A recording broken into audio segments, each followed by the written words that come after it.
Hello and welcome to our New Year's bonus episode of Coffee and Cocktails. I'm your host, Dr. Ann Wand. We would like to wish our listeners and viewers a very happy 2021. And to celebrate, we have a special guest today. It's actually his birthday. Happy birthday. Yeah, woohoo. Thank you. Up until recently, I had not seen since I was in 6th grade. Dr. Kacey Shap is the research consultant and co-founder of the Ology Research Group. And today we'll be talking about the hero's journey and how his work on gang culture helped him to better understand his own personal life story. Thank you for joining us. No, thank you. I turned 20 this year, so 20. like ageless. Yeah. 20. Oh my gosh, you look amazing. I don't know what happened. I do. Thank you. How do you have a job at 20? And a PhD. I'm just that special. Yeah, you know. It's skincare. After a certain age, you just stay at 20. You don't still go up. Yeah, that's what happened to me. That's exactly what happened to me. Well, tell us. Well, tell us, what drink are you having for the show? Followed by a little bit about yourself. I mean, I know all about you, but they don't know about you. So tell us. Tell the listeners and the viewers about you, Kacey. Well, I'm having coffee because you're in London and I'm in LA. So well, I'm not in London, but I do know where it is. Yeah, I'm in somewhere in England somewhere. It's weird because when I think of where, I know you're not in London, but in my head it's like London because you're in UK. I associate the two are the same. I know, so sorry. No, but it's funny because every time, so whenever I talk to family and stuff, and I know people who live abroad or whatever, there's always like that city. Whenever somebody thinks of, okay, you live in the US. When I lived in Italy, it's always like, New York. I'm like, yeah, that's like one city. That's it. That's the one city. So now it's London. So people will go, oh, how's London? I'm like, I'm surrounded by sheep. Sheep and cows and like 2 other people. That's it. It's just me. So, I mean, I'm sure London's lovely. I haven't been there in a while. I've been there in a long while, but yeah, it's the thing living in cities. But I don't know. I was going to say that. Yeah, go on. Yeah, no, I was listening to your other podcast and you were saying that your city is where Pride and Prejudice is, the town. Oh, is it? Where was Pride and Prejudice? I mean, there are houses that definitely look like it. Like there's one that's about a stone's throw from our house. And whenever we walk there, I just feel like Jane Austen's gonna like come out in a pretty dress with like a bouffant. I don't know. She's just, and there's horses and it's beautiful. And I'm like, I'd love to go in there, but I don't think I'm allowed. I'm sure they have big fences and stuff, but it is a beautiful place to live. I mean, I think if you like the quiet, though I will say when we moved here, we were on a train. I was on a train coming home, doing my thing. Yeah. And a bunch of these people were having a good time. And one of the guys said to me, he goes, so where do you live? And I told him the village where I lived. And he goes, why would you live there? And I was like, there's nothing to do. And I was like, exactly. It's nice and quiet. There's no drunk people on the street at 3 a.m. You can see the stars. But then it's like, 10 minutes on the train to Oxford. So it's like, if you want the city thing, you can get the city thing. But then it's like the introvert dream. Like, I love people, but like, I don't know if I want you in my house. So, there's that way you can kind of like balance it out. Boundaries. You have boundaries. Yeah. Oh, yeah. Totally all about the boundaries for sure. Absolutely. Yeah. Well, I got to say, so we're having the banter here. We're catching up. And I know people don't know about your story necessarily. So I kind of want to give people like a little synopsis of how did we reconnect? Because we hadn't seen each other since Great Falls Elementary. Oh my God, I know. And there's a song apparently, Great Falls Elementary, colors unfurl. And my sister used to sing that, and she was so serious when she did the hand moves. And I was like, you're such a dork. I'm going to use this. Yeah, I'm going to use this in 30 years, and then I'm going to put it on YouTube. That's exactly what I said to her before YouTube was a thing. Oh my God, hilarious. Oh yeah.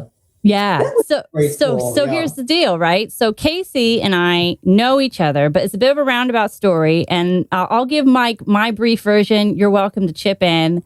But basically, we grew up in the same town, and your older sister Dana was, I guess, Kate. She and Kate were like best friends pretty much growing up. They're on the same soccer team. And one day we found out that Dana was going to get a baby brother. We were like, whoa, baby brother. And it was like, apparently you can get baby brothers from the airport. And I was like, I didn't know that. I thought they came from hospitals. So my mom took me aside and she said, Dana's got a new baby brother, and he's going to be coming to the house. He's only been here for a week. He doesn't speak English. So, you girls need to be, mind your P's and Q's, be really nice. And we said, okay, cool. So you show up to the house. We're really excited to meet Dana's little baby brother. And I'm going to embarrass you now. You came into the backyard. You saw my parents' pool. And without missing a beat, you stripped down to your skivvies. And you were just about to take off your underpants. And we went, no, keep your clothes on. and you just jumped into the pool. And you had the biggest grin on your face. And then afterwards, you sat out on a lounge chair with the biggest grin.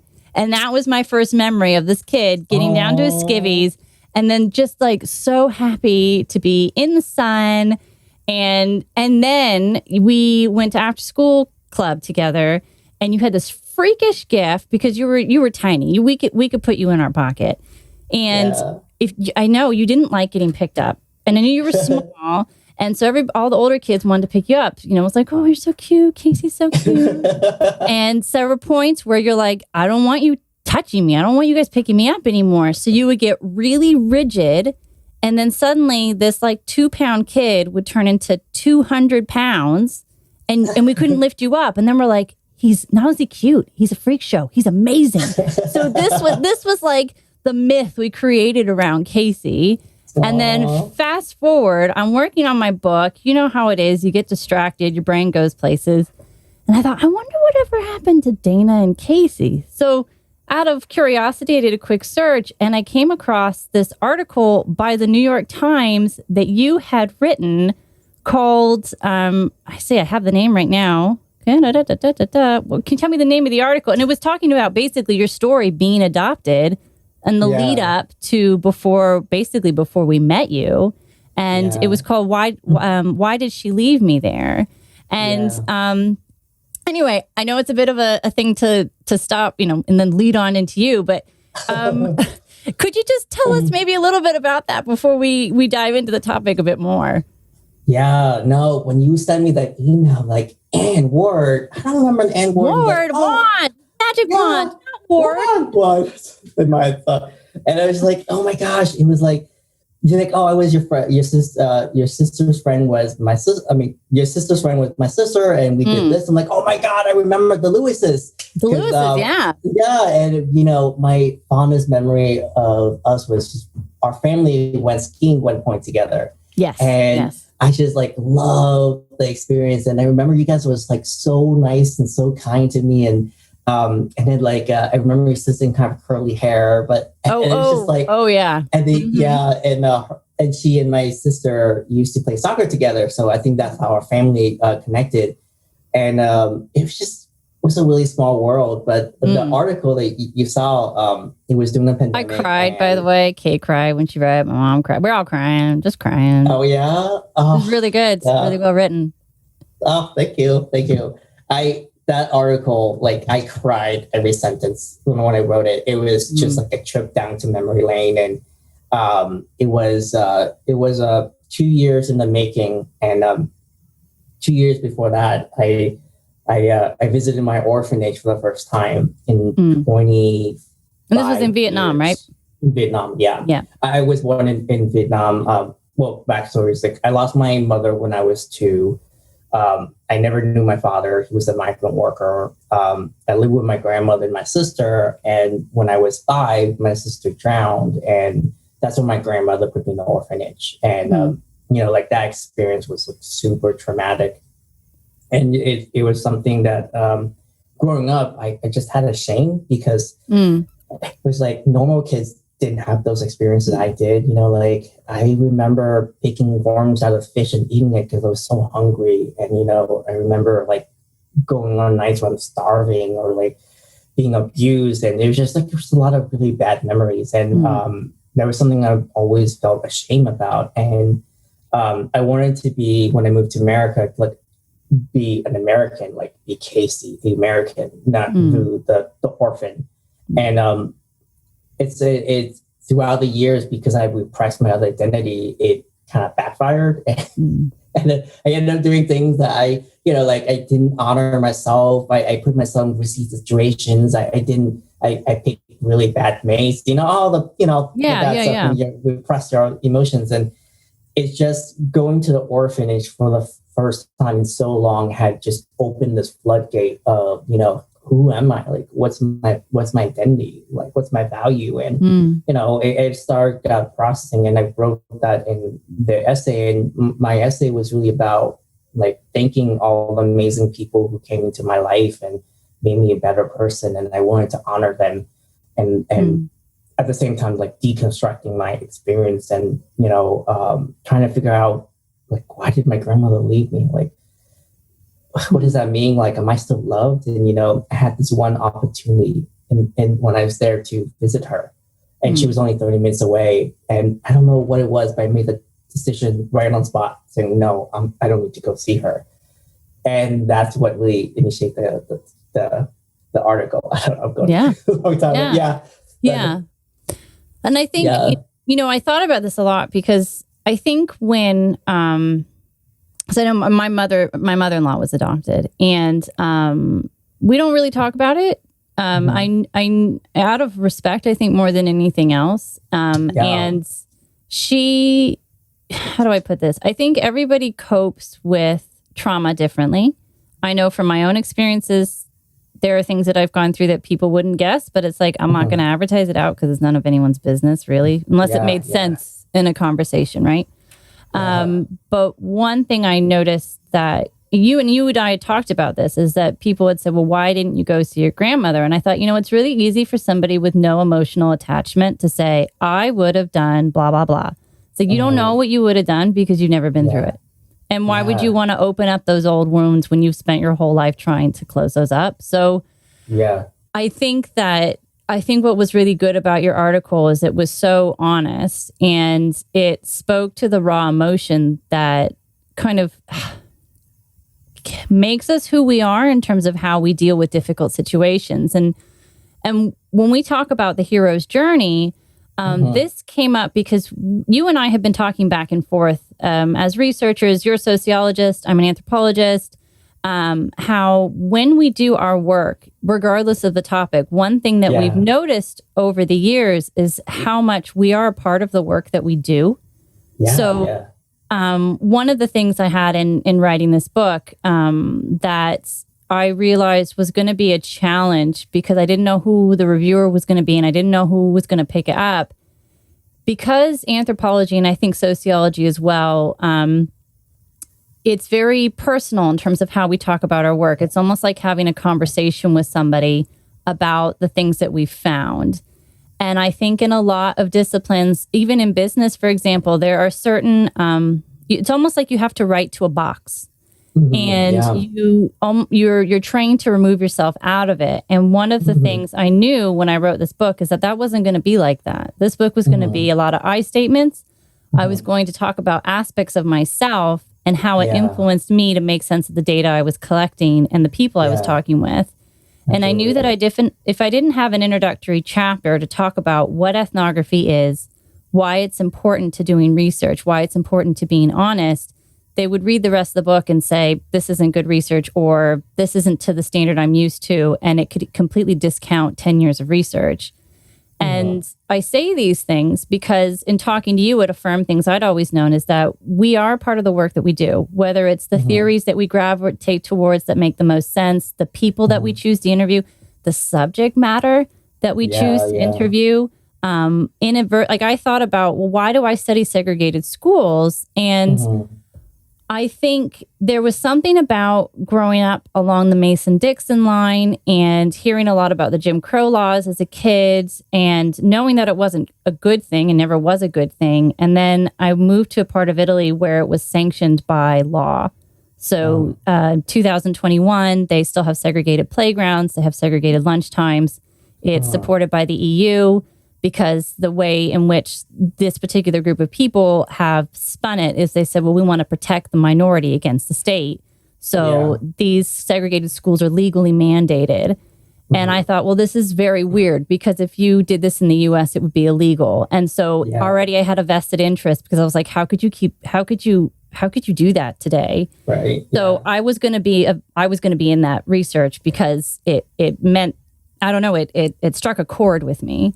And so I think in the work that you're doing with gang culture, what I'd be interested to know is how your personal story inspired you to study gang culture. How did that come about? Oh my gosh, I love having conversations with you because we're like totally in agreement. Because there's a well-known researcher named Brene Brown, and she writes a book. Brene Brown. Mm-hmm. Yeah. She's all about opening sharing, being openly honest about emotions and feeling where she's coming from. And in qualitative research, that's called epoching. Like letting the reader know where you come from, your experience, so that way they can make an informed decision. The interesting thing about me was more of a self-discovery because I was always interested in how people experience violence and how they rehabilitated themselves through personal journeys. And I didn't realize it, but I was trying to figure out more about me. And there was this one moment in my research where I was interviewing this former gang member, and the story of how I met him was pretty hilarious because I was attending this this gang anonymous meeting where former gang members and current gang members meet to discuss about their experience, and just it's a rehabilitation program. It's like Alcohol Anonymous but for gangs. Mm-hmm. And so I was in that meeting for at least 2 months trying to collect data and trying to get interviews, and no one wanted to talk to me because everyone's like tats and they're all really tough looking, and I'm just kind little guys And you're 20 years old, so Yeah, I'm 20 years old. Yeah, I'm just young and vulnerable, it was based in a church, and it was every week I would attend, but no one would talk to me. So this one day, I was looking at the entrance, and this beautiful man just walked through the entrance, and I just had very ungodly thoughts about simple things. I was like, thank God I'm not a Christian, because Jesus would be very upset at the devious thoughts that I have of this man. And I was just I just couldn't stop looking at him. And, I looked around the room, and there were the other girls too, and they were checking him out, and we were all thinking the same thing. We're just please have my babies, please. It was so at that moment, you know what? I'm just going to ask his number because I'm a good researcher, and I'm just going to interview him, because he's probably an activist, and, I want to be go put myself forward. So that's exactly it. Absolutely. For research, the things that we do for research. And eventually, I got his number, and we met at a McDonald's, and you're married now. No, I'm so I wish. Oh my God. It turns out he likes women, not men. So dang it, every time. Yeah, every time. Why? But have you ever met a man who's they're the masculine without trying? They have this exudes this centralness that he just sat there, and he was the dude. Yeah. And he was kind, he was courteous. What I noticed about him a lot was, because as I was observing, was you wrote this in your book. I was doing observations. Observation and research. He was cute. I mean, great. What? Yeah, he was very courteous. He was very thoughtful. When he gave answer, he thought a lot about what he said. And he was super respectful with the other people around him. And he had this kind of grace that he was walking. And it was one of those people where you just want to sit and have coffee for the rest of the whole day, and the time just flying. He was just he had that magnitude. And I thought, this guy would be really great to talk to. He would give me really good insights about the gang life as an activist. And then the moment I interviewed him, he told me, I was just out of prison. I've been 4 months out. I spent 25 years of my life in there. I was charged with, manslaughter. I killed this kid when I was 13. I stabbed him 15 times, and now I'm out and I'm in this organization trying to help other kids not join the gang life. And it was just like, I was just blown away. It's like, I would never guess that he was in the gang. He just didn't look like it. Wow. And he told me that the most pivotal moment in his life was, he was in prison and this white lady came and everyone was talking about her. And he was thinking, he was like, this white lady, what's she gonna tell me about life? Like, what the crap? Like, what was she doing here? And the lady was telling him about how there were robbers who came into her house. They tied her up. They tied her family up. They killed her husband. They raped her daughter, and they all went to jail for life. But in that process of grieving, she learned to forgive them, and she visited them in jail. And one by one, except for one person, she forgave them. And she was talking about the power of forgiveness and how to heal. And when he was listening to that, he said he was really struck by her like forgiving nature. And that night, when he was in his cell, he was the first time in his life he thought about the implications of what happened when he killed that kid and what happened to that mother who never had the experience of giving that kid Christmas and then Thanksgiving or having seen her grandchildren, and all that experience he took away from that kid because he was being wasn't thinking. And he was saying that moment he just cried, and he just cried for everything. And he made the decision at that moment to be better, to choose to be a better human being. And that's when he started working on himself and becoming, educating himself and learning about conflicts and all this stuff. And because of that good behavior, eventually, like 15 years later, they released him on probation. And when he was saying that, like, I just couldn't help but, like, I was trying not to cry because the connection, the vulnerability he was sharing with me, and it was so powerful. And in that moment, it triggered something in me where I was like, that I remember there was experience when I was in Vietnam where I had to make that choice to be a better human being. And like growing up, I was abused by my uncles. I still have scars from their abuse. Like I was throwing out this house. Like I lost my mother. I witnessed the violent death of my sister, and I always had to shame that my father hated me, and he even my father wouldn't want to take care of me. Like, he just abandoned me. And just that moment when my grandmother left me, I just thought I was just so useless, and I thought I was so worthless, and I thought like I just didn't have anything to contribute. And the day when they told me that family had found me, I had that wrestling with that thought. I was like, I'm not worthy. Like, why me? Like, why? Who would ever want me? Like, I have nothing. And when I was thinking about that, this thought in my head was like, ooh, maybe there's a chance for you to become a better person. Like, wouldn't you want to be a better person? Would you want to be good? And I chose that moment to be, yes, I wanted to be good. And to me, that notion of being good changed over the years, but it was a choice I made about my life that I wanted to be.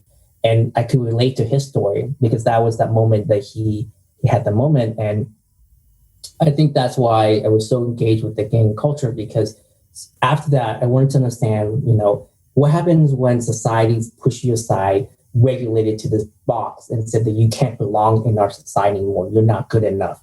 How do people like get over that? Like, how do they find the worth to go back and to rehabilitate? Now, there are others who didn't, but some do. And I wanted to understand that aspect so that way we could share that with the rest of society and say, hey, you might not be in a gang or you might not be in an orphanage, but here are the journey that we took that maybe might help you better understand your journey, because we all are in a journey in some point. And that was like a roundabout, long story short, about like how research influenced the way I looked at myself. And it was because of that research that got me to eventually go to my orphanage, opened up about myself, and that I wrote the story, and then now we're here. Yeah. But I think that also just speaks to the importance of sort of the narrative of the person who's writing the story, right? Like we have a huge responsibility when we're talking about very serious topics, and you want to do those people justice. You don't want to misinterpret necessarily, but at the same time, the more you remove your voice, the less authentic it is. And then it's just a box, and it's cold, and it's sterile. And people are not sterile. You know, people have character and layers, and they're interesting, and that's why we do what they do, because they're really fascinating. And I guess one of the things that kind of came to mind when I was looking at the work that you sent me is that the gang culture sort of functions as a makeshift family. And for those, especially for those who've had a tumultuous background. And I was wondering how a gang can create that sort of family environment.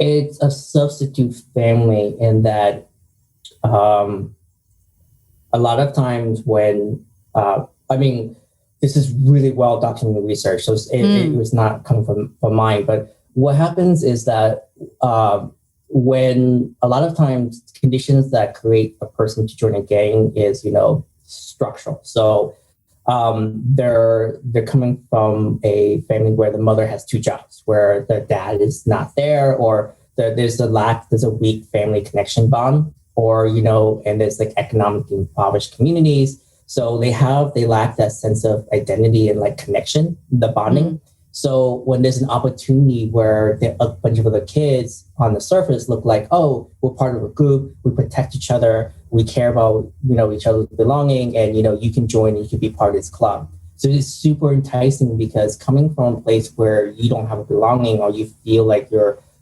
from an unstable background, that's something that people crave, like your basic need, a sense of belonging. The problem with that is you're belonging with other kids. So there's really no mentor or like someone who knows better to kind of help you with like navigate that sense of belonging. So there's a bunch of kids coming together thinking, they're belonging, but in actuality, they're basically, they don't know what they're doing. They're just trying to fit the mold somewhere. Yeah. And the idea of the interesting about looking at former gang members is whenever I ask them about their experience, they always tell me something to this effect, which was, yes, I did a lot of bad things. Yes, I did X, Y, Z, but that experience helped me learn about like who I was as a person. It was a personal journey that I went through that I had to like understand. And, it was the moment they join a gang is in the hero's journey, the call to action, which is them choosing to engage in this kind of like self-discovery. And it's a process that they go through. And there's a pivotal moment where in the journey where they have to choose, do they want to continue being this way? Or do they want to change and redefine who they are as a person?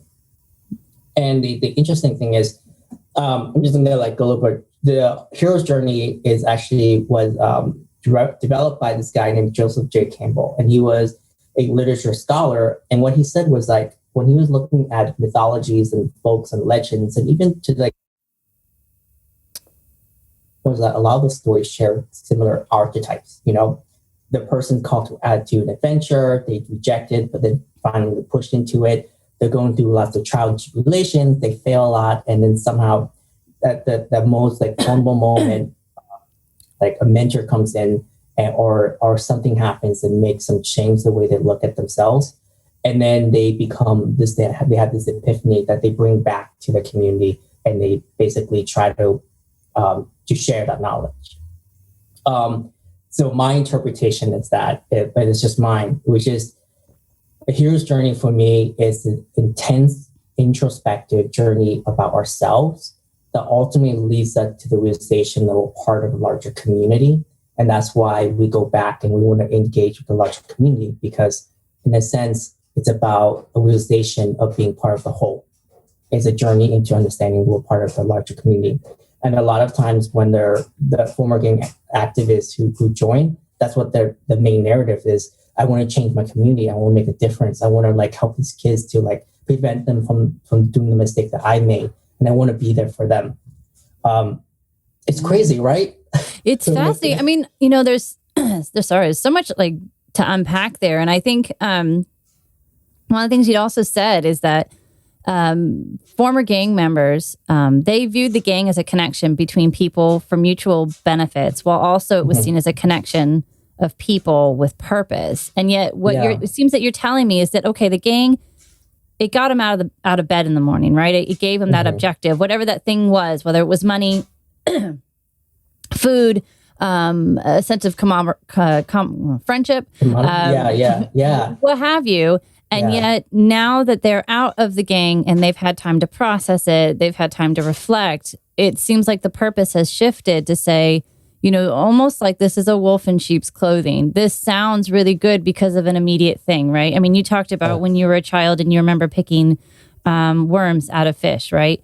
And when you're hungry, we all get down to our most, and I say this not to be disrespectful, but our most carnal aspects is like we need to eat. We need to eat. We need to sleep. We need to drink. And when those most basic things are taken away from us, it's like that ultimate internalization of what do I need to do to get this? And I think that I would imagine in talking to people like that, I'm going to guess that you were quite surprised at how you could relate based on your own experiences to that sense of desperation of what do I need to do in order to survive, a survival instinct. Yeah, absolutely. Yeah. Our basic needs to be met. I think it's more like they view the gang as it's not fulfilling, but it was something that they need to get by. Like the most basic need, it served a purpose in loneliness, in gain protection, or in the most pressing challenge they had at the time. People to be aware that you exist, that you're alive. But it was going when they're in jail or something major event happened, when they start to realize what are my values, what are my priorities, what kind of person do I want to be. And it was those kind of those impetus that really caused them to reflect on what kind of life they wanted to be as a person, that caused the ultimate change to becoming to rehabilitate. And know that gang is not a new concept. We've had gangs in the US since the inception of our country. And there've always been gangs in UK and in Europe. They just call different names. But even the study in gangs have been at least 100 years old. It's been forever. But what's changed about the gangs now in contemporary time is the access to firearm and the way that they become more transnational. And they're doing a lot more human trafficking, drug trafficking. So they're to pose a larger, challenge and danger to our society. But the impetus for joining it is always the same. Trying to solve the basic human needs. And we can't change the problem by just creating tougher laws or putting money in it. We have to fix at the root, which is at the end of the day, it's how can you invite the person to change their identity through their own empowerment, rather than forcing them to or putting them in a box or imprisoning them. Yeah. I'm not saying that those are incorrect, but I think there's a carrot and a stick approach. Yeah. I mean, I think it seems like quite a few of these people, it's almost like they needed hope, which I don't mean to sound wishy-washy, but I mean, hope is really powerful. It is, yeah. And I think, again, I keep saying now, I mean, I think people do need to hold on to hope. I mean, I had the other day, somebody said, I don't understand why you're not freaking out more. I was like, what's the point? Everybody else is doing it for me. I don't need to do it. They've already done a great job. I'll just watch them. I'll just observe their freaking out. But I mean, it's that thing is you have to have that hope. And I think there's also more to it in that somebody needs to give them a chance. It's almost like there needs to feel like there's an invitation, and it might not be a deliberate invitation, but there is an opportunity there. But I think, like you said, your research talks about how do you get to that point? What is the light bulb moment that makes you go, I don't need to do this? And I think some people get there, some people never get there. And I think that's what makes your work fascinating amongst many things is that what is that impetus? What does it take in order to get people to turn their lives around? Because I mean, my dad used to work in, he did an internship working out of prison years and years ago. And one of the things that was really common when people would go and they were incarcerated, first they found religion, and then they started talking about how much they missed their kids. And it's like, you know, who wouldn't miss their kids, right? Understandable. Yeah. He said, but you would get so many of the same faces coming back over and over and over again. And it was almost like, I don't know. I think maybe you get desensitized to it when you're working in a prison after a while, where you're not really sure if they're serious or if they're just playing it up or if they mean it, but they're so used to being in it that the prison in some respects kind of becomes a home. It becomes a family in its own way because you've been in it for so long. You know how it works, that once you're removed from that situation. I mean, one of the things I've heard is that when you've been in a prison for 20, 30 years, all your friends are in there. They become your inadvertent family. And then you leave and you leave everything behind closed doors. So there's that need to almost reoffend so that you can go back to the people that you know. And I've got to imagine that that's a really hard pattern to break as well. It's so interesting that you were talking about that, because the three main things I found that rehabilitated a former gang member was religion, family, community, and a sense of purpose. And I think there's a reason why those are such powerful triggers, is because those are what reminds us that we're part of something larger. And it gives us a sense of purpose that's beyond ourselves. And it's kind of ironic because the main reason, like if you have to look deep down the underlying needs for why a young person would join a gang, is because they want a sense of belonging.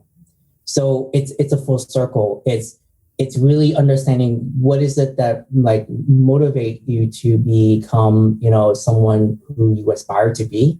It's basically connection with the community.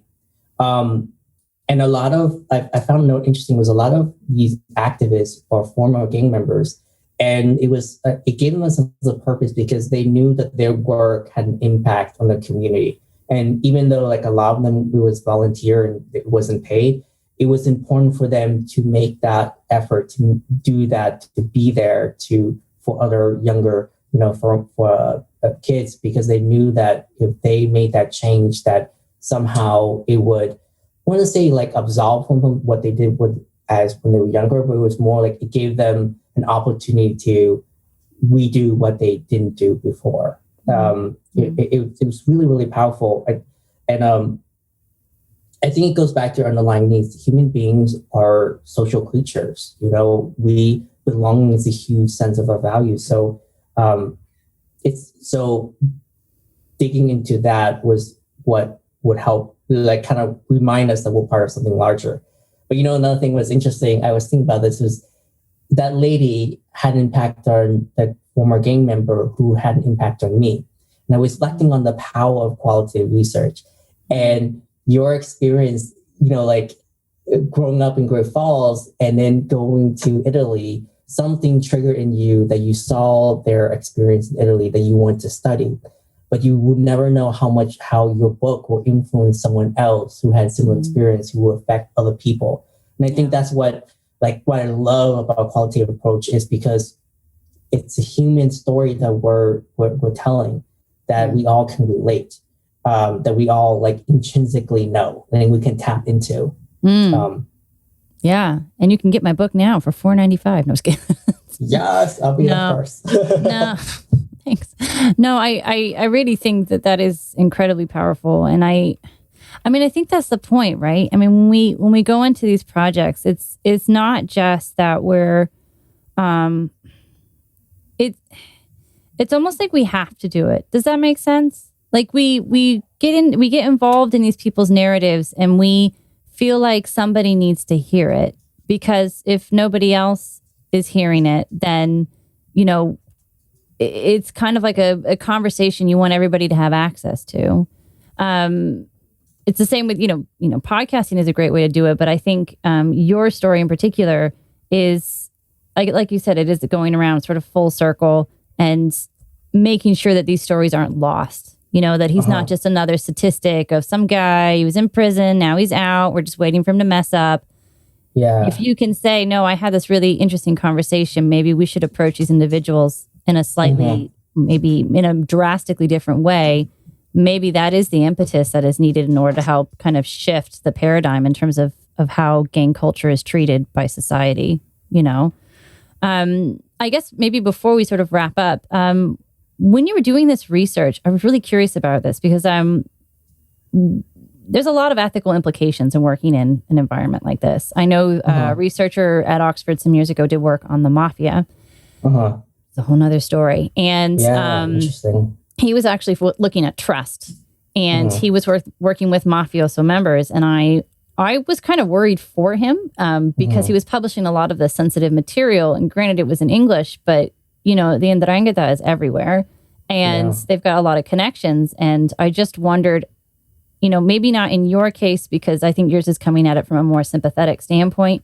But I was just wondering, what were the safety precautions that you had to take, not just in doing the field work, but also writing up? And what were the ethical implications behind it?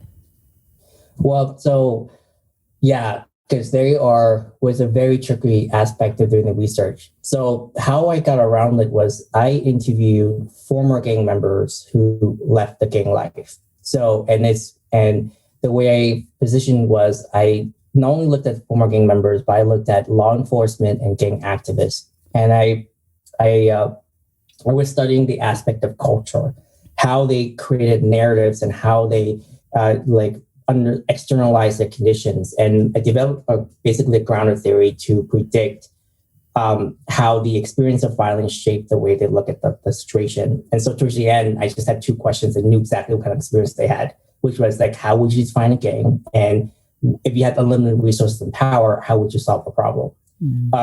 So I didn't have to go look at current gang members, and I didn't really focus on what they did. I was only focused more on the thoughts and how they told their stories in the way rehabilitation. So I didn't have to disclose any information or things that would put them in jeopardy or like put myself in a jeopardy position.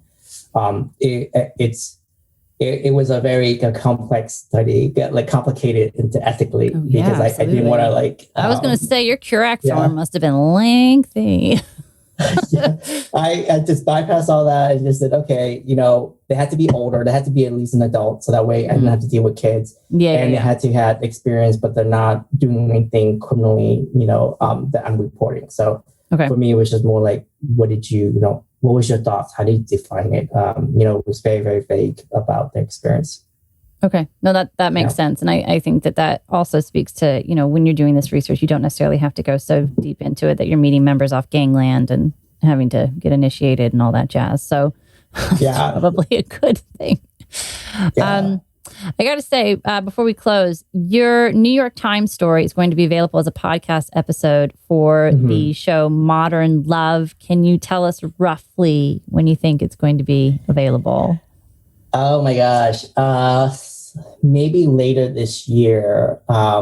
Later this year, 2021, since we're later this year, 2021.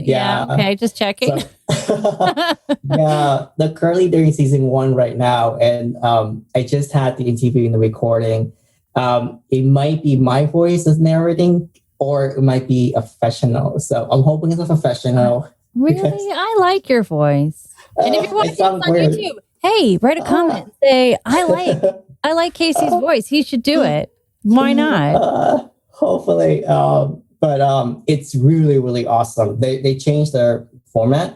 And so it's just so crazy that they accepted it, because during April 2020, I submitted thinking, they're not going to accept it. Because they have 9,000 submissions each year and only pick 52. So I was like, this is probably nothing. And so, a couple months later, we love it. We want to put in the piece. I'm like, what? I'm still incredulous that it was in the article. And then shouldn't be incredulous. You should be proud. You should be like, yeah. It's a weird feeling. I guess you want to be on this show. Come on. Mentally. I know. Yeah, it's hard because it goes back to my worth. Anytime when something good happened, I'm like, do I deserve this? Why did you pick me? Yes. Why me? That's my immediate reaction. But it's something I have to learn to be okay, yes, that was a good work. You can do it. Yeah, absolutely. So, yeah. And we're going to keep updated.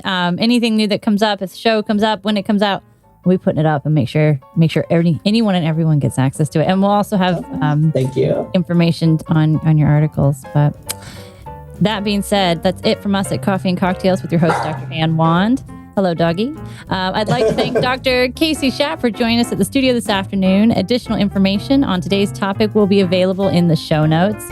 In the meantime, stay tuned for more information on Dr. Shap's guest lecture on how to transition into a business career coming up at the end of January. Information will be available on LinkedIn, Facebook, Twitter, and Instagram. And if you're watching this on YouTube, please feel free to hit the subscribe button and leave a comment in the box below. If you enjoy the show, feel free to support our podcast by becoming a patron, where for as little as £1 per month, you can get early access to episodes, as well as live guest lectures and much, much more. It's contributions like yours that help our team to keep the show going. Otherwise, that's it for now. Thanks for listening and have a great week.